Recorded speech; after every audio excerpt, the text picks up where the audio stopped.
Hi guys, मैं हूं सचिन कुमार और आप लोग देख रहे हैं मेरा YouTube channel digital world of art. आज हम सभी लोग course on computer concept series का 11वां पार्ट देखने जा रहे हैं। आज की इस वीडियो में भी हमने CCC के पाठ्यक्रम से संबंधित बहुत ही महत्वपूर्ण प्रश्न लिए हैं और हम लोग उनके बारे में आज विस्तार से जानेंगे। तो चलिए बिना देर किए हुए हम लोग इस वीडियो को स्टार्ट करते हैं और आज के प्रश्नों को अच्छे से समझते हैं। पहला प्रश्न, भंडारण यानी स्टोरेज की सबसे बड़ी इकाई है। हमारे विकल्प हैं ए एक्साबाइट, बी योटाबाइट, सी गीगाबाइट और डी जियोबाइट। भंडारण की सबसे छोटी इकाई हमें पता है और वो होती है बिट। बिट के बाद में आती है बाइट, बाइट के बाद में किलोबाइट, फिर मेगाबाइट, फिर गीगाबाइट, उसके बाद में टेराबाइट। इससे भी बड़ी इकाइयां जो हैं वो हैं क्रमशः पेटाबाइट, उससे बड़ी एक्साबाइट, उससे बड़ी जेटाबाइट, उससे बड़ी योटाबाइट, उससे बड़ी ब्रोटोबाइट और सबसे बड़ी यूनिट होती है जियोबाइट। यानी हमारे इस प्रश्न में जो विकल्प हैं उनमें से ऑप्शन नंबर डी जियोबाइट वो भंडारण की सबसे बड़ी इकाई है। दूसरा प्रश्न है, निम्न में से कौन सा एक वीडियो फॉर्मेट नहीं है।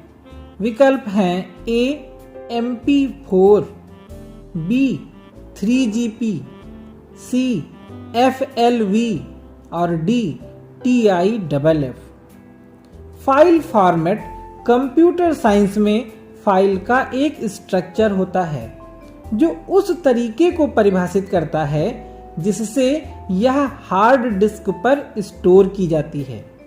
ये फॉर्मेट काफी सरल और कॉमन हो सकते हैं या बहुत ही कॉम्प्लेक्स भी। इसमें कई तरह के कंट्रोल निर्देश और कोड दिए हो सकते हैं।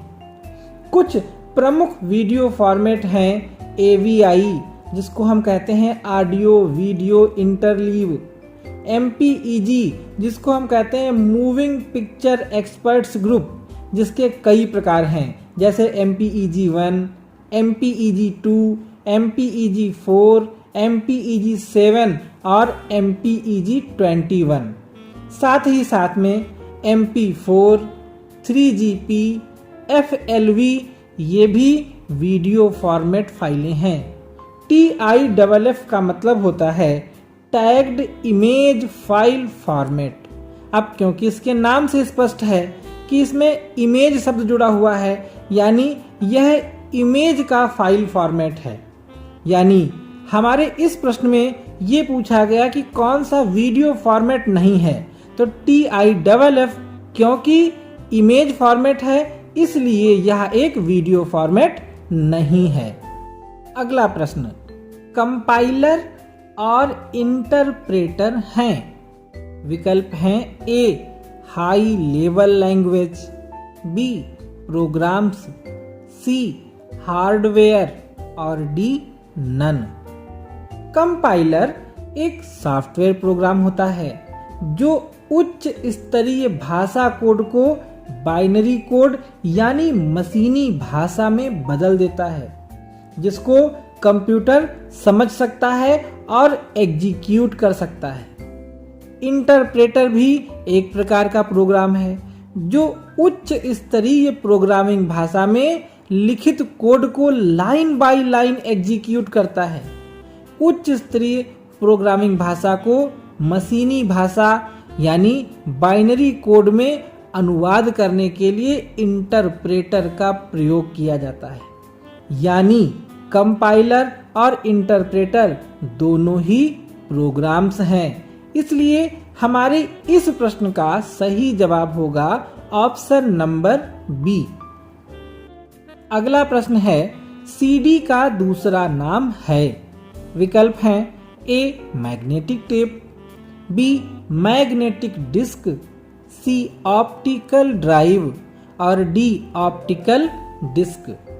सीडी का पूरा नाम होता है कॉम्पैक्ट डिस्क। इसके ऊपर गोल आकार में अनेकों ट्रैक होते हैं जो लेजर तकनीक के द्वारा पढ़े जाते हैं। सीडी दो प्रकार की होती हैं, एक सीडी-आर जिनको हम कहते हैं रीडेबल सीडी और दूसरी कहते हैं सीडी-आरडब्ल्यू जिसको हम कहते हैं रीराइटेबल सीडी। जो रीडेबल सीडी होती हैं उसके डेटा को केवल रीड किया जा सकता है, उसको मिटाया नहीं जा सकता है। और जो रीराइटेबल होती हैं उसमें न सिर्फ हम डेटा को रीड कर सकते हैं बल्कि पुराने डेटा को डिलीट करके नया डेटा उसके ऊपर फिर से डाल सकते हैं। सीडी का दूसरा नाम होता है ऑप्टिकल डिस्क, यानी इस प्रश्न का सही जवाब होगा option number D, optical disk. अगला प्रश्न है, इंस्टाग्राम पर कितनी देर का वीडियो रिकॉर्ड करके अपलोड किया जा सकता है? विकल्प हैं ए 60 सेकेंड्स, बी 30 सेकेंड्स, सी 5 मिनट्स और डी 2 मिनट्स। इंस्टाग्राम एक मोबाइल, डेस्कटॉप तथा इंटरनेट आधारित एप्लीकेशन सॉफ्टवेयर है जिसमें यूजर्स फोटो या वीडियो को सार्वजनिक रूप से या निजी तौर पर साझा कर सकते हैं। इसकी स्थापना केविन सिस्ट्रॉम तथा माइक क्रेगर के द्वारा सन 2010 में की गई थी। सबसे पहले अक्टूबर 2010 में इसे iOS ऑपरेटिंग सिस्टम के लिए लॉन्च किया गया था।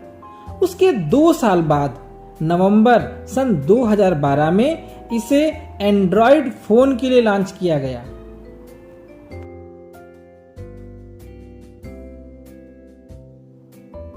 इंस्टाग्राम के यूजर अनगिनत संख्या में चित्र और वीडियो साझा कर सकते हैं जिसमें वे फिल्टर भी बदल सकते हैं। साथ ही साथ इन चित्रों के साथ में अपनी लोकेशन भी जोड़ सकते हैं। इसके अलावा जैसे ट्विटर और फेसबुक में हैशटैग जोड़े जाते हैं वैसे ही इसमें भी हैशटैग लगाने का विकल्प होता है। अब यहाँ पर प्रश्न पूछ रहा है कि इस पर हम कितनी देर का वीडियो रिकॉर्ड करके अपलोड कर सकते हैं, तो इसका जवाब है 60 सेकेंड। इंस्टाग्राम पर हम 60 सेकेंड का वीडियो रिकॉर्ड करके अपलोड कर सकते हैं।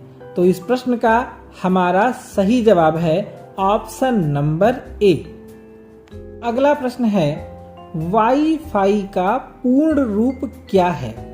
हमारे विकल्प हैं A wire full flexibility, B wireless flexibility, C wireless fidelity और डी वायर फिडिलिटी।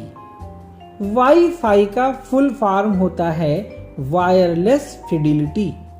वाईफाई एक लोकप्रिय वायरलेस नेटवर्किंग तकनीक का नाम है जो वायरलेस हाई स्पीड इंटरनेट और नेटवर्क कनेक्शन प्रदान करने के लिए रेडियो तरंगों का उपयोग करती है। यानी हमारे इस प्रश्न का सही जवाब हुआ option number C, wireless fidelity. अगला प्रश्न है, कैश मेमोरी कंप्यूटर में किस पीढ़ी से आरंभ की गई थी? हमारे विकल्प हैं ए पहली पीढ़ी, बी दूसरी पीढ़ी, सी तीसरी पीढ़ी और डी चतुर्थ पीढ़ी। कैश मेमोरी ये एक विशेष प्रकार की तेज गति वाली मेमोरी होती है। ये आकार में बहुत छोटी होती है लेकिन कंप्यूटर की मुख्य मेमोरी से बहुत ज्यादा तेज होती है। इसको सीपीयू की मेमोरी भी कहा जाता है। इसमें जिन प्रोग्राम्स और निर्देशों का बार बार इस्तेमाल किया जाता है उनको कैश मेमोरी अपने अंदर सुरक्षित कर लेती है। प्रोसेसर कोई भी डेटा प्रोसेस करने से पहले कैश मेमोरी को चेक करता है और अगर वह फाइल उसे वहां नहीं मिलती है तो उसके बाद ही वह रैम को चेक करता है।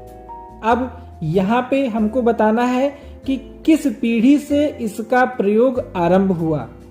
कैश मेमोरी का आरंभ तीसरी पीढ़ी से हुआ था। यानी हमारे इस प्रश्न का सही जवाब है ऑप्शन नंबर सी। अगला प्रश्न, निम्न में प्रथम पीढ़ी के कंप्यूटर की प्रोसेसिंग की गति किसमें मापी जाती थी? ऑप्शंस हैं ए मिली सेकेंड्स, बी माइक्रो सेकेंड्स, सी नैनो सेकेंड्स और डी पीको सेकेंड्स। प्रारंभ में जब कंप्यूटर बनाए गए तब उनकी गति को मिली सेकेंड्स में मापते थे। मिली सेकेंड्स 1 सेकेंड का 1000वां भाग होता है। वर्तमान में जो कंप्यूटर आ रहे हैं उनकी गति को हर्ट्ज में मापा जाता है। तो यहाँ पर हमारे इस प्रश्न का सही विकल्प हुआ option number A milliseconds. अगला प्रश्न है, निम्न में से कौन सी भाषा कंप्यूटर सीधे समझ नहीं पाता है? हमारे विकल्प हैं ए मशीनी भाषा, बी असेंबली भाषा, सी उच्च स्तरीय भाषा, डी ए और सी दोनों। कंप्यूटर भाषाओं को 2 वर्गों में बांटा गया है। एक लो लेवल लैंग्वेज यानी निम्न स्तरीय भाषा, दूसरा हाई लेवल लैंग्वेज जिनको हम कहते हैं उच्च स्तरीय भाषा। लो लेवल लैंग्वेज वे भाषाएं होती हैं जिनको समझने के लिए कंप्यूटर को किसी भी अनुवादक या ट्रांसलेटर की आवश्यकता नहीं होती है। इन भाषाओं के कोडों को कंप्यूटर स्वयं आसानी से समझ लेता है, लेकिन उच्च स्तरीय भाषा को सबसे पहले किसी ट्रांसलेटर के द्वारा मशीनी भाषा में बदला जाना अनिवार्य होता है। बिना उनको मशीनी भाषा में बदले कंप्यूटर उन्हें समझ नहीं सकता है। इसलिए हमारे इस प्रश्न का जो सही जवाब है वो है ऑप्शन नंबर सी उच्च स्तरीय भाषा, जिसको कंप्यूटर सीधे नहीं समझ पाता है। अगला प्रश्न है, निम्न में से किस क्षेत्र में एनालॉग कंप्यूटर डिजिटल कंप्यूटर से अच्छे हैं? ऑप्शंस हैं ए गति, बी शुद्धता, सी विश्वसनीयता और डी स्वचालित।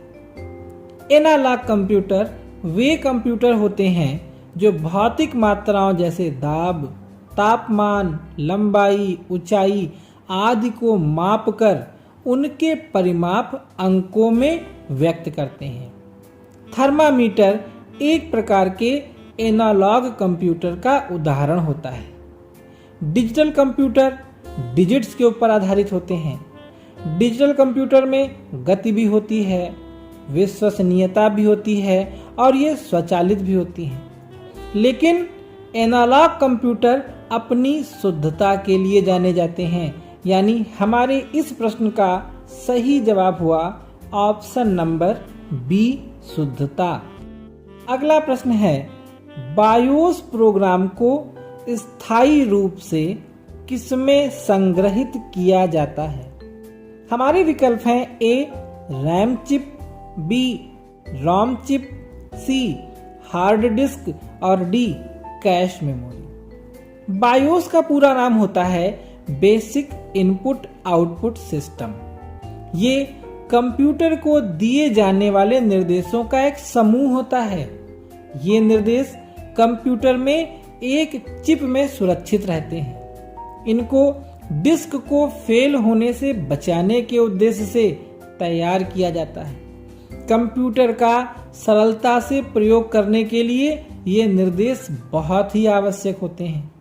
बायोस का सबसे महत्वपूर्ण कार्य होता है कंप्यूटर को चालू करते समय यह चेक करना कि कंप्यूटर के सभी भाग जैसे हार्डवेयर, सॉफ्टवेयर, मेमोरी, कीबोर्ड आदि सब तकनीकी रूप से सही स्थिति में हैं या नहीं हैं। तो इन बायोस प्रोग्राम्स को जिस चिप में सुरक्षित किया जाता है, संग्रहित किया जाता है, उसको हम रोम चिप कहते हैं, क्योंकि बायोस हमारे रोम का ही एक हिस्सा है। इसलिए हमारे इस प्रश्न का सही जवाब ऑप्शन नंबर बी हुआ। अगला प्रश्न है, बायोस का कार्य क्या है? विकल्प हैं ए ड्राइवर लोड करना, बी सभी हार्डवेयर को चेक करना, सी ऑपरेटिंग सिस्टम को लोड करना और डी उपरोक्त सभी। बायोस सबसे पहले हार्डवेयर व सॉफ्टवेयर को चेक करता है कि वो सही हैं या नहीं है। इसके बाद में यह रैम में ऑपरेटिंग सिस्टम को लोड करता है और ऑपरेटिंग सिस्टम के लोड होने के बाद में यह सभी ड्राइवर्स को भी कंप्यूटर में लोड करता है। यानी बायोस इन सभी कार्यों को करता है। इसलिए हमारे इस प्रश्न का सही जवाब होगा उपरोक्त सभी, यानी ऑप्शन नंबर डी। अगला प्रश्न है, माउस का प्राथमिक बटन है। ऑप्शंस हैं ए लेफ्ट, बी राइट, सी मिडिल और डी अपर। एक सामान्य माउस में 3 बटन होते हैं। पहला प्राइमरी बटन, जिसको हम लेफ्ट बटन या लेफ्ट क्लिक के नाम से जानते हैं।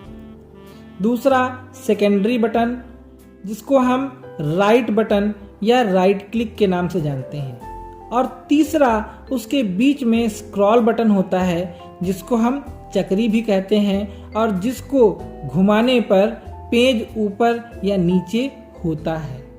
अब यहाँ पर प्रश्न पूछ रहा है प्राथमिक बटन क्या है, तो प्राथमिक बटन हमारा लेफ्ट बटन होता है। इसलिए इस प्रश्न का ऑप्शन नंबर ए एकदम करेक्ट है। अगला प्रश्न है, सीडी की स्टोरेज क्षमता कितनी होती है? विकल्प हैं ए 600 MB, बी 700 MB, सी 800 MB और डी 1 GB। सीडी, जिसको हम कॉम्पैक्ट डिस्क भी कहते हैं, उसकी स्टोरेज क्षमता होती है 700 MB। सीडी के बाद आती है डीवीडी। डीवीडी की स्टोरेज क्षमता होती है 4.7 GB। अब क्योंकि यह प्रश्न सीडी की क्षमता पूछ रहा है, तो हम कहेंगे option number B 700 MB CD की स्टोरेज क्षमता होती है। अगला प्रश्न है, कंप्यूटर मॉनिटर पर एक बिंदु क्या कहलाता है? हमारे विकल्प हैं ए डॉट, बी डॉट पर इंच, सी पिक्सल और डी पिक्चर। कंप्यूटर मॉनिटर पर एक बिंदु को हम कहते हैं एक पिक्सल। इसको हम रिजोल्यूशन भी कहते हैं। अब जिस मॉनिटर में जितने ज्यादा बिंदु होंगे, उस मॉनिटर की पिक्चर क्वालिटी उतनी ही ज्यादा अच्छी होगी। तो हमारे इस प्रश्न का सही जवाब हुआ ऑप्शन नंबर सी पिक्सल। अगला प्रश्न, अगर किसी कंप्यूटर में 2 प्रोसेसर लगे हों तो उसे क्या कहते हैं? विकल्प हैं A dual core, B multi programming, C multi processor और डी मल्टी प्रोसेसिंग। किसी कंप्यूटर में अगर एक से अधिक प्रोसेसर लगे हों तो हम उस कंप्यूटर को मल्टी प्रोसेसर कंप्यूटर कहते हैं। तो हमारे इस प्रश्न का सही जवाब हुआ option number C multi processor. अगला प्रश्न है, किस सिंबल का उपयोग फाइल के नाम में नहीं होता है? हमारे विकल्प हैं ए@, बी हैश, सी स्टार और डी साइन ऑफ एक्सक्लेमेशन। हम जब कभी किसी फाइल का नाम लिखते हैं तो उसमें हम कुछ सिंबल्स का प्रयोग नहीं कर सकते हैं, और वो सिंबल्स हैं colon, greater than, smaller than, inverted comma, forward slash, backslash, question mark और स्टार। तो यहाँ पर हमें जो विकल्प दिए गए हैं उनमें ऑप्शन नंबर सी स्टार एक ऐसा सिंबल है जिसको हम फाइल के नाम में प्रयोग नहीं कर सकते हैं। अगला प्रश्न, 4 बाइनरी संख्या का समूह क्या है? हमें विकल्प दिए गए हैं A binary, B octal, C decimal और डी हेक्साडेसिमल। बाइनरी अंक 0 और 1 दो होते हैं और इन्हीं दो अंकों से मिलकर के बाकी सभी संख्याएं बनती हैं। ऑक्टल में 0 से लेकर के 7 तक केवल 8 अंक होते हैं और इन्हीं से बाकी की संख्याओं का निर्माण किया जाता है। डेसिमल संख्याओं में 0 से लेकर के 9 तक 10 अंक होते हैं और बाकी की संख्याएं इन्हीं अंकों का प्रयोग करके बनती हैं।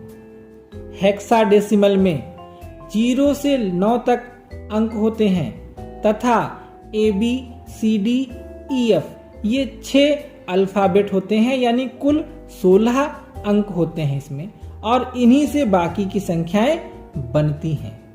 तो यहाँ पर पूछ रहा है कि 4 बाइनरी संख्या का समूह क्या है? तो 4 बाइनरी संख्या का समूह होगा हेक्साडेसिमल नंबर, इसलिए इस प्रश्न का ऑप्शन नंबर डी करेक्ट होगा। अगला प्रश्न है, कंप्यूटर में PS2 पोर्ट से क्या जोड़ सकते हैं? विकल्प हैं A mouse, B keyboard, C printer तथा D A and B both. जब हम किसी CPU के पिछले भाग को देखें तो हम पाते हैं कि मदरबोर्ड में सबसे ऊपर 2 गोल सॉकेट होते हैं। एक सॉकेट ग्रीन कलर का होता है और दूसरा सॉकेट पर्पल कलर का होता है। ग्रीन कलर के सॉकेट में हम माउस को कनेक्ट करते हैं और पर्पल कलर के सॉकेट में हम कीबोर्ड को जोड़ते हैं, क्योंकि कीबोर्ड और माउस 2 तरह के आते हैं, पहले USB वाले और दूसरे PS2 वाले। तो अब यहाँ पर हमारे इस प्रश्न का उत्तर क्लियर हो रहा है कि PS2 पोर्ट से हम माउस भी जोड़ सकते हैं और कीबोर्ड भी जोड़ सकते हैं, इसलिए हमारे इस प्रश्न का सही जवाब होगा option number D A and B both. अगला प्रश्न, किसी फोल्डर के नाम में अधिकतम कितने अक्षर हो सकते हैं? विकल्प हैं ए 256, बी 11, सी 128 और डी 32। जब हम किसी फोल्डर का नाम लिख रहे होते हैं तो हम उसके नाम में अधिकतम 256 अक्षरों का प्रयोग कर सकते हैं, यानी हमारे इस प्रश्न का सही जवाब होगा ऑप्शन नंबर ए 256। साथियों, हम लोग अब तक के वीडियोस में कंप्यूटर के अनेक महत्वपूर्ण विषयों पर चर्चा कर चुके हैं और मुझे पूरी उम्मीद है कि इन वीडियोस के माध्यम से आप लोग अपनी तैयारी बहुत ही अच्छे से कर रहे होंगे। इस वीडियो के प्रश्न आपको कैसे लगे हमें कमेंट बॉक्स में लिख करके अवश्य बताएं। हमारे इस वीडियो को अंत तक देखने के लिए आप सभी का बहुत बहुत धन्यवाद।